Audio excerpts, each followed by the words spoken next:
এক যে ছিল মিষ্টি ছেলে আবু বক্কর নাম, মজারে মজারে দুষ্টমিতে শেখাতো ইসলাম। বাবা মায়ের বাধ্য ছেলে, অভিযোগ কারো নাই, তাই তো তাকে আদর করে ভালোবাসে সবাই। আবু বক্করের সাথে ইসলামের পথে। কি হলো বৌমা, তোমার কি এখনো সকাল হলো না? সকাল হয়েছে কখন, আর তার এখনো দরজা খোলার সময় হলো না। আসছি মা, ঘর গোছাচ্ছিলাম। এতক্ষণে সকাল হলো তোমার? ছেলেটা বের হয়েছে আমার কখন, আর তুমি এতক্ষণে বের হচ্ছ ঘর থেকে? মা, ঘর গুছিয়ে বের হচ্ছিলাম, এই জন্য একটু সময় লাগলো। হয়েছে, যাও এখন তাড়াতাড়ি রান্না বসাও। আমার বোনের মেয়ে আসবে, ওর বাচ্চাটাও আসবে, ওদের জন্য রান্না করো। ফ্রিজে দেখো মাংস আছে। জি মা, যাচ্ছি এখনই। ওই আপা তো অনেক ভালো, কি সুন্দর একটা ছেলে ওনার, কি আদব কায়দা, মাশাআল্লাহ। হয়েছে, যাও। এখন অন্যের বাচ্চা দেখে লাভ আছে? নিজে তো আমাকে এই 5 বছরে একটা নাতিপুতি দিতে পারলে না। সবাই তোমার মতো অপয়া না। এখন যাও এখান থেকে। আবু বকর, নাস্তা খেয়ে রেডি হয়ে নাও বাবা। কেন মা, কোথাও কি যাবে? হ্যাঁ বাবা, আজ আমার সুপিয়া খালার বাসায় বেড়াতে যাব। উনার বাসায় আজকে আমাদের দাওয়াত, রাতে ফোন দিয়েছিলেন। জি মা, আমি তাড়াতাড়ি খেয়ে রেডি হচ্ছি, খুব তাড়াতাড়ি খাবো। হালুম হালুম করে গপ গপ করে গিলবো শুধু। না বাবা, খাবার ধীরে ধীরে খেতে হয়, এটা খাবারের আদব। দোয়া পড়ে খাবার শুরু করতে হয়, তারপর ধীরে ধীরে খাবার শেষ করতে হয়। আচ্ছা মা, ধীরে ধীরে খাবো। হাত ধুয়েছো খাবার আগে? না মা, হাত তো পরিষ্কার একদম। এটা তো ঠিক নয় বাবা। খাবারের আগে আমাদের প্রিয় নবী হজরত মুহাম্মদ সাল্লাল্লাহু আলাইহি ওয়াসাল্লাম 2 হাতের কবজি পর্যন্ত ধুয়ে নিতেন, এটা সুন্নত।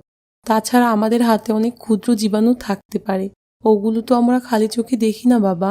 ওগুলো পেটে গেলে আমাদের রোগ হতে পারে। তাহলে তো মা আমাদের সব সুন্নত আমাদের জন্য কল্যাণকর।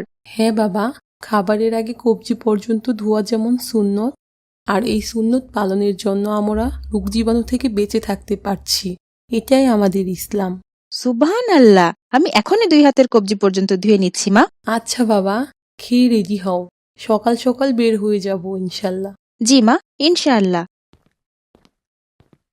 খালা, আপনার শরীর এখন কেমন? আছে একরকম, আমার আর ভালো থাকা। ভাবছিলাম এই শেষ বয়সে এসে নাতিপুতি নিয়ে কাটাবো, কপালে আর নাতিপুতি জুটলো কই।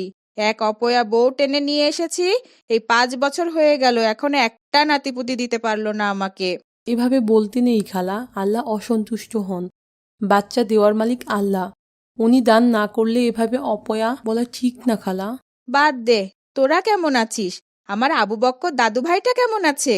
কি ভালো একটা ছেলে হয়েছে রে তোর, মাশাল্লাহ। আলহামদুলিল্লাহ খালা, আল্লাহ ভালো রেখেছেন আমাদের। ভাবি কই খালা, ওনাকে দেখতে পাচ্ছি না যে। ওই পোড়ামুখীর কথা আর বলিস না, রান্নাঘরে গেছে, সারা দিন বসে থাকে। সকালে তোদের আসার কথা বলে রান্নাঘরে পাঠিয়েছি, ডাকি দেখি। তা কই মহারানী, আমার বোনঝি আসার কথা শুনেও কি দেখা করার দরকার নেই? আসসালামু আলাইকুম আপা। ওয়ালাইকুম আসসালাম, কেমন আছেন ভাবি? আলহামদুলিল্লাহ। বাবা আবু বকর, কেমন আছো বাবা? আলহামদুলিল্লাহ মামি। এসো বাবা, আমার কাছে এসো। এসো। না, ওকে নিতে হবে না, নিজের তো আর সন্তান জন্ম দেওয়ার ক্ষমতা নেই। তুমি রান্নাঘরে যাও। এভাবে বললেন কেন খালা? আবু বকরকে না হয় একটু আদরই করতো। চুপ কর, এসব অপয়ের আশেপাশে তুই আবু বক্করকে পাঠাবি না। ছি খালা, এভাবে বলা ঠিক না। আবু বকর, তুমি মামির কাছে যাও বাবা। জি মা, যাচ্ছি। এত বাড়াবাড়ি করিস না তো, আমি আবার আমার ছেলেকে বিয়ে করাবো। এই বউ আমি আর রাখবো না, যেভাবে হোক এই অপয়াকে তাড়াতে হবে। খালা, এটা কেমন কথা? তুমি কেমন হয়ে গেছ? চুপ কর, তুই যা হাত মুখ ধুয়ে নে, আমি পোড়ামুখীকে ভাত দিতে বলি। আবু বক্করের হাতে কি হয়েছে? ব্যান্ডেজ কেন? ওর হাতটা একটু কেটে গেছে খালা। কিভাবে কাটলো? আমি আস্তে আস্তে হাত কাটলো কিভাবে? আবু বকর ভাবির সাথে বসে তরকারি কাটা দেখছিল আর গল্প করছিল, হঠাৎ ছুরি এসে ওর হাতে লেগেছে, অল্প একটু কেটেছে খালা, ঠিক হয়ে যাবে ইনশাল্লাহ। কি বললি? ওই পোড়ামুখীর কাজ এটা? ওই অপয়াটা হাত কাটছে? খালা থামুন, ভাবির কোনো দোষ নেই, আমিও ছিলাম ওখানে, হঠাৎ করেই হয়ে গেছে ব্যাপারটা, ওনাকে বকাবকি করবেন না। তুই চুপ কর, ও একটা অপয়া, নিজে তো একটা সন্তান জন্ম দিতে পারে না, আবার আরেকজনের সন্তানকে মারতে চায়, ডাইনি একটা। মা, আমি ইচ্ছা করে করিনি এটা। হঠাৎ করে হয়ে গেছে, আমায় ক্ষমা করুন মা। আবার কথা বলছিস? তুই একটা ডাইনি। অন্যের সন্তান দেখে সহ্য হয় না, তাই না? মারতে মন চায় তোর? মা, আমি ইচ্ছা করে করিনি তো। শুধু শুধু আমাকে বকাবকি করছেন মা, এটা ঠিক না। তুই চুপ কর অপয়া, রাক্ষসী কোথাকার। 5 বছর যাবত আমাকে একটা নাতিপুতি দিতে পারিসনি তুই। মা, এটার জন্য তো আমারও খারাপ লাগে। আমার কি বাচ্চার ইচ্ছা হয় না মা? আমিও তো মা হতে চাই। আল্লাহ না দিলে কি সেটা আমার দোষ? একদম কথা বলবি না তুই। এই বাড়ি থেকে বের হ। আমি আমার ছেলেকে আবার বিয়ে করাবো। তোর মতো অপয়া দিয়ে আমার বংশ রক্ষা হবে না। খালা, এভাবে বলতে হয় না। সন্তান দেওয়া না দেওয়া সম্পূর্ণ আল্লাহর হাতে, ওনার কোনো দোষ নেই। তুই চুপ কর। আর একটা বিয়ে করালে ঠিক দেখবি সে আমাকে নাতিপুতির মুখ দেখাবে। না খালা, আমাদের পবিত্র কুরআনে ইরশাদ করা হয়েছে, আল্লাহ যাকে ইচ্ছা কন্যা সন্তান দেন, যাকে ইচ্ছা পুত্র সন্তান দেন। আবার কাউকে কন্যা পুত্র সব দেন, আবার যাকে ইচ্ছা কিছুই দেন না। তাহলে ওকে বকাবকি করা কি ঠিক হচ্ছে খালা? সব আল্লাহর ইচ্ছা। তুই এ ব্যাপারে আর কোনো কথা বলিস না। আমি আমার ছেলেকে বিয়ে করিয়েই ছাড়বো। খালা, এই সমস্যা কি শুধু ভাবির একা? আমাদের অনেক নবীর অনেক বছর পর্যন্ত কোনো সন্তান হয়নি। হজরত জাকারিয়া আলাইসাল্লাম বার্ধক্য পর্যন্ত নিঃসন্তান ছিলেন। আবার হজরত আয়ুব আলাইসাল্লামকে আল্লাহ বারবার সন্তান দিয়ে কেড়ে নিয়েছেন। ইব্রাহিম আলাইসাল্লাম কিন্তু বহু বছর নিঃসন্তান ছিলেন। আমাদের প্রিয় নবীর স্ত্রী উম্মুল মুমিনিন আয়েশা রাদিয়ানহু তাআলা নিজেই নিঃসন্তান ছিলেন।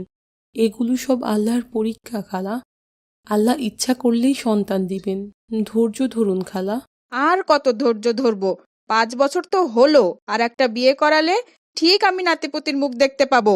ভাবির বিয়ের তো মাত্র 5 বছর হয়েছে, সন্তান হয় না। হজরত জাকারিয়া আলাইসাল্লামের স্ত্রী ছিলেন বন্ধ্যা। আল্লাহর ইচ্ছায় উনিও শেষ বয়সে এসে সন্তানের মা হয়েছিলেন। নবী ইব্রাহিম আলাইসাল্লামকেও একবারে বৃদ্ধ বয়সের শেষ সীমানায় আল্লাহ সন্তান দান করেছিলেন। আল্লাহকে ডাকাডাকি করলে আল্লাহ নিরাশ করেন না খালা। তুই থাম তো। এই বউ আমি আর রাখবো না। আমি আমার ছেলেকে বিয়ে করাবোই। এই পোড়ামুখী অপয়া আমার সংসার খাবে। আমার বংশ রক্ষা করতে পারবে না ও। মা, থামো। ওকে আর কিছু বলো না মা। ওর কোনো দোষ নেই, সব দোষ আমার। তুইও তোর বউয়ের পক্ষ নিয়ে কথা বলছিস? ওর জন্য আমি আজ নাতিপুতির মুখ দেখতে পারছি না। না মা, ওর কোনো দোষ নেই। তুমি তো জানো আমাদের সন্তান না হওয়ার এই সমস্যা নিয়ে অনেকদিন ডাক্তার দেখাচ্ছিলাম। ডাক্তার কিছু পরীক্ষা দিয়েছিলেন দুজনকে। আজ সেই রিপোর্ট হাতে পেয়েছি। সমস্যা ওর না মা, সমস্যা আমার। আমাকে আরো 10টা বিয়ে করালেও আমি আর কখনো সন্তানের বাবা হতে পারবো না। আমি আসলে বন্ধ্যা মা। এগুলো কি বলছিস বাবা? ছেলেরা কি বন্ধা হয় কখনো? ছেলেদের কোনো দোষ নেই বাবা। হ্যাঁ মা, আমি যা বলছি সব সত্য। তোমাদের বৌমার কোনো দোষ নেই। আমার কিছু সমস্যার জন্য আমি নিজেই কখনো সন্তান জন্ম দিতে পারবো না মা। হায় আল্লাহ, এ কি হলো আমার? সব আমার উপরে আল্লাহর শাস্তি। সন্তান হয় না, এজন্য প্রতিদিন আমি আমার ছেলের বউকে কষ্ট দিয়েছি। কত কটু কথা বলেছি, কত অত্যাচার করেছি, আর এখন আমার ছেলেই অপয়া। হায় আল্লাহ, এ কি হলো আমার? খালা, কান্না করবেন না। আল্লাহ কাউকে সন্তান দিয়ে আবার কাউকে না দিয়ে পরীক্ষা করেন। এটাও হতে পারে আল্লাহর একটা পরীক্ষা। আপনি আল্লাহর কাছে কান্নাকাটি করেন আর আপনার ছেলের বউয়ের কাছে ক্ষমা চান। তুমি আমায় ক্ষমা করে দাও বৌমা। আমি না বুঝে অনেক অন্যায় অত্যাচার করেছি তোমার উপরে, অপমান করেছি। আমায় ক্ষমা করো। মা, সন্তান হয় না এই জন্য তো আমারও অনেক কষ্ট হয়। আমিও তো কান্না করি। কি করব মা? সব আল্লাহর ইচ্ছা। ওনার ওপরে ভরসা করে এখনো ভালো থাকার চেষ্টা করি। হ্যাঁ মা, আমার ছেলে তো কখনো বাবা হতে পারবে না। আর আমার ছেলের সাথে থাকলে তুমিও কখনো মা হতে পারবে না বৌমা। তুমি যদি চাও তুমি তোমার বাবার বাড়ি চলে যেতে পারো, আমি বাধা দেব না তোমায়। তোমারও তো সন্তানের মা হওয়ার স্বাদ আছে। না মা, আমি আপনার ছেলেকে রেখে কোথাও যাব না। সন্তান দেওয়া নেওয়া সম্পূর্ণ আল্লাহর কাছে। আল্লাহ চাইলে উনি আমাদের সন্তান দিতে পারেন। ডক্টর তো ওসিলা মাত্র। আমি আল্লাহর কাছে চাইব। আল্লাহর কাছে চাইলে আল্লাহ কখনো ফেরাবেন না। হজরত ইব্রাহিম আলাইহিসসালাম তো যদি 80 বছর বয়সে সন্তানের বাবা হতে পারেন, তাহলে আমাদের ভরসা করতে দোষ কি? তুমি অনেক ভালো মা। অনেক ভালো। আল্লাহ তোমার মনের ইচ্ছা পূরণ করবেন নিশ্চয় মা। আমায় ক্ষমা করে দিও তুমি মা, ক্ষমা করে দিও। ছি মা, আপনি আমার মা, আমি আপনার সন্তান। সন্তানের কাছে মায়ের ভুলগুলো তুচ্ছ। বাবা মায়ের বাধ্য ছেলে, অভিযোগ কারো নাই, তাই তো তাকে আদর করে ভালোবাসে সবাই। পাশে থাকা বেল আইকনটি প্রেস